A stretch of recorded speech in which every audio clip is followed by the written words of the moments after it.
When the SJWs are in doubt, they'll shout. So egg them on. Hey, it's Prince of Queens, and I have been having a delightful time arguing on Facebook as my 30-day ban is finally up. Man, the Facebook cancer never ceases to amaze me after I am forced to take a break from it for a while.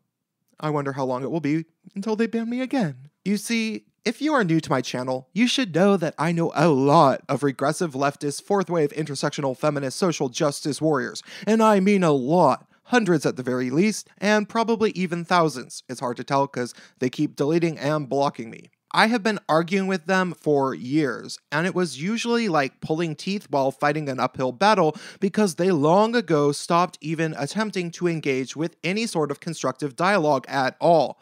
Usually, they wouldn't engage in a dialogue, period, in favor of blocking you, like I already mentioned. But if they didn't do that, they'd accuse you of following white supremacy, or being a misogynist, or being transphobic. It was super annoying, but I think just about everybody realizes at this point that many of them never even truly believed those things about you, which is why they would accuse random people they'd never even met of those things constantly over the internet. No, they were actually generally just bullies.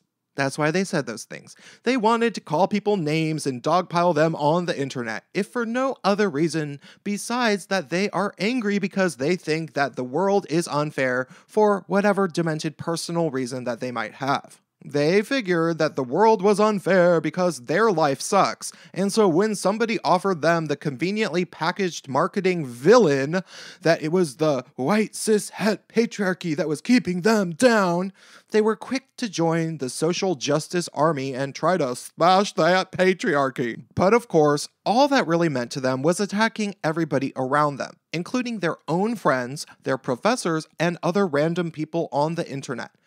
At this point in time, there's tons of people who are realizing it's game over for the war that the SJWs waged on basically everybody. And I know this because I hear from recovering SJWs in my comment section alone all the time, telling me they've come to their senses. There are still a good number of die-hard SJWs, and those are the ones that we can have the most fun with. You see, there is a proverb that describes the way a lot of these people will act. It goes, when in doubt, shout. It's what happens when somebody rather dim-witted is starting to realize how wrong they are about something, but instead of doing an about-face and admitting the errors of their ways, like the way that I would do in such a situation, or even just them bashfully leaving the conversation and pretending it never happened, a lot of people will just scream twice as loud, repeating the same points that just made them look like a jackass 2 seconds ago. It's kind of funny. This came up in Sargon of Akkad's recent video entitled Philip Davies and the Temple of Feminist Zealots, which I will link in the description. You see, what happened in this instance that Sargon was talking about is that a men's rights advocate was able to find his way onto some sort of governmental feminist equality committee in the UK, much to the dismay of the feminists' zealots on the committee. Presumably, these feminists are throwing every tantrum they can to block his membership, and somewhere along the way, some people criticize these feminists as being feminist zealots, which you would assume would be an insult to most people. But of course, there was at least one feminist who was crazy enough to actually publish an article bragging about being a feminist zealot. Because, well, when people are literally that out of touch with reality, chances are that they will probably proudly tell you about it. When in doubt, they'll shout. I've had similar conversations with feminists and racist racial minorities online all the time.